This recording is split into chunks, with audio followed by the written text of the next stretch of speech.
Okay, again, we're back. Part 3, education. Word life. And just so you know, it's not that we don't shower. We do. We just did this in one day.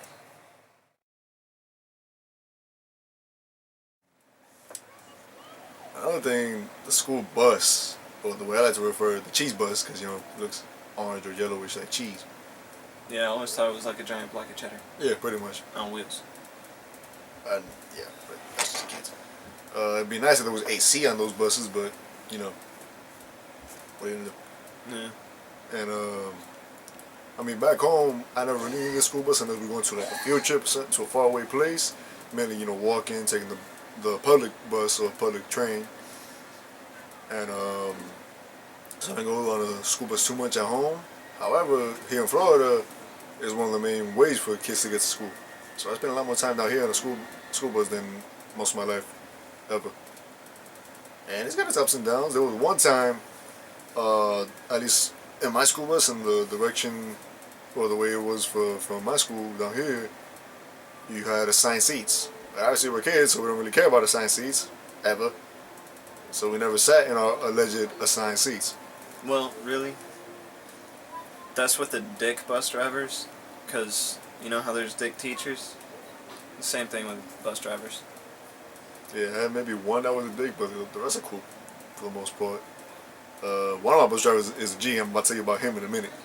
But yeah, we had assigned seats, but we obviously never sat in it. I sat in someone's alleged seat that they claimed by mistake. He was like, "Yo, you in my seat." I gave him that look like he better keep on fucking walking. But so what problem is to get out the seat and sat somewhere else. But there was times where the buses didn't even run, didn't run on time, whatever the case was. So girls had their own bus, boys had their own bus, but sometimes we rode together. So that was fun for a little bit. Until it started raining and then a little bit of water drenched in and you hear the girls in the back screaming like a bunch of damn maniacs and you just want to punch them in the face. But, I mean, it was pretty fun. It wasn't too fun when it was hot because you had to stick your freaking head out the window trying to get some air. But then they'll be like, oh, sit down. Let's see.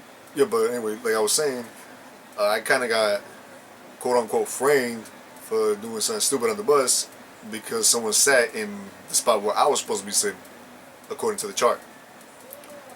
So I got home first before my family. My family came through the door. I was like, oh, what's up? Blah blah blah. My sister was like, what are you so jumpy about? She's like, you're the one that was getting in trouble in school on the bus. I was like, what are you talking about?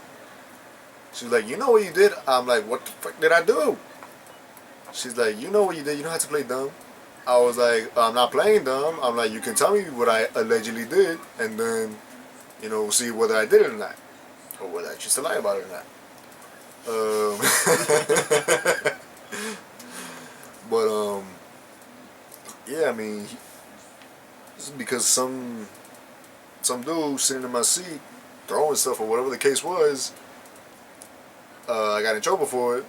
So I explained to my sister that we have assigned seats on the bus, but we don't sit in the assigned seats. I told him, I'm like, my seat was assigned somewhere towards the front, maybe the middle. I sit in the back. And she was like, okay, well, I'm going to clarify that. She got on the bus in school the next morning. Mind you, that's almost as bad as having your mom or your dad get on the bus and be like, oh, my son supposedly did this and that. Mind you, my sister pointed me out in front of the whole bus early in the morning. I'm like, shit, it's too early for this. That's never any fun. Never. Especially when you got the whole bus looking directly at you. Mad awkward. So, she explained. I got up, said, here. And the bus driver was like, oh, okay, that was my mistake. It was just that since the kids weren't sitting where they're supposed to, he was sitting where your brother's supposed to sit. And, I thought it was your brother. She was like, okay, I'll clarify that. And, he won't get in trouble, which I didn't. Good for that.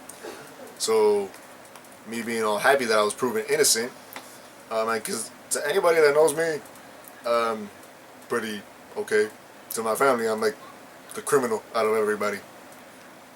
So, when my name got clarified, um, I told my sister, I'm like, see, I'm not such a little criminal after all. So I was all up in her face. I'm like, you owe me an apology, which I don't think I ever got, but I'll take that up with her when I get home later on. Mind you, this was 4 or 5 years ago. Just saying. But I don't really let things go like that. I don't let slack, especially when I know I'm right. Um, so yeah, we got that clarified. Well, of course, there was things that I did do on the bus that nobody ever found out about. I'm just saying. We threw when our bus, the girls' bus and the boys' bus was side to side. We'd be like, oh, fuck that bus and everything like that. And we would throw, papers and bottles and everything like that. All good fun. Nobody got their eye poked out that I know of. And my bus driver that I had for a little while, he was a G, straight up gangster. Tell me how many bus drivers you have ever had in your life who, when we get stuck in traffic, he's trying to hurry and get out of there so quick that he goes around traffic on a slanted concrete area to get onto the other concrete area, going around even when the cops are right there in front of him. Yeah, G shit. He went around, the bottom of the bus was scraping against the concrete, but we got out okay, nobody got hurt. And we was like, yo, this dude is the shit. Who else does this? 5 minutes later, woo, woo, woo. And yeah, he got pulled over for that. And there was another time he got pulled over for speeding, which is funny to me. But I'm like, man, stop oppressing him. Which, it was just a funny thought at the time. But yeah, he got pulled over for that and for speeding, so that dude's a G. He even let me honk the horn one time. I'm kidding. He didn't let me do that. That sucked. I know. It would have been so much fun. Yeah, I got a story about the bus. Stupid bus driver.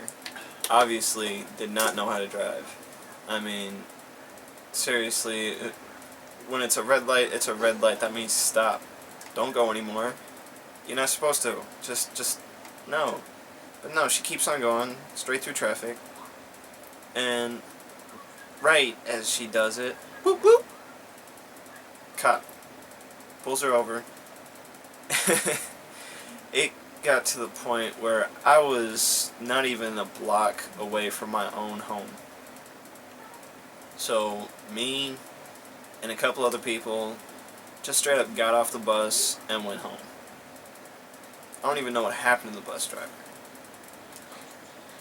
But yeah, seriously, if you're gonna be a bus driver, know how to drive. Yeah. It'd be a good idea. It's probably not a good idea to be a bus driver when you're prone to having seizures and foaming out the mouth. Not a good thing to do when you have a bus full of kids. What? You ain't hear about the time in the news where a bus driver had a seizure, driving kids in the middle of the morning to school, on the highway at that. I ain't got cable. Oh, well, yeah. Quick little story, about 2 or 3 years back, a bus driver, school bus driver, driving kids to school in the morning, out of nowhere had a seizure, foaming out the mouth and everything, and on the highway at that, so kids freaking the F out, anybody would. The bus could have drove right through the concrete and down below, but thankfully he didn't, because some kid brave enough to get up, pull the driver out their seat, and hit the emergency brake. Caught it in time. But that's just what happened then. But yeah, if you having seizures and blacking out, you shouldn't be driving. Period. At all. Not a good idea. Not safe. You don't want to have a tricycle stuck to the bottom of your car, sparking up while you're driving and you get home. Not funny. Okay, maybe a little funny, but no, I'm kidding. Not funny at all. But yeah, I mean, school buses could be kind of fun if you look at it that way. Especially when they're chilling with all your boys, chilling, cracking jokes, spitting rhymes, if that's what you do. What was funny, I thought one time when my bus driver got pulled over, all the Mexican kids or any other kids, well, don't get me wrong, I ain't no reason like that. I'm Puerto Rican and Ecuadorian myself, so I speak Spanish and fluently, read, speaking, and writing myself. So just to clarify that. But yeah, all my Mexican kids in the back of the bus and everything like that, they started spazzing out. They were like you know, oh snap, the cops is here and everything like that. It was funny because I'm like, the bus driver's getting pulled over, but y'all the ones getting nervous. So I'm like, they might have was afraid of getting deported. Who knows? What could have went on? But yeah, actually, it was a little funny because I could kind of imagine them going out the window trying to escape. Shit that ever happened. I ain't going back to Mexico. He's not Mexican. No, I'm not. We have a Mexican friend, little dude. We gonna call him Papa Smurf for the meantime. You might see him in later videos. Maybe. If his wife lets him out to play. Yeah, I went there. You know, these whole high school parties and everything, they ain't nothing. They really ain't. I mean, personally, I don't know, maybe it was because of my weight or the people I hung out with. I never went to a high school party. And, you know, I never even really heard about any of the high school parties going on, you know. And, I mean, honestly, it really ain't all that cracked up to be. It's just a bunch of people standing around, talking with each other, maybe getting drunk if they manage to get a hold of some beer or something. And that's about it. I mean, really, why waste your time? So partying when you're an adult is so much more fun. Because, you know, I talk about curfew or nothing like that. Believe me, we know.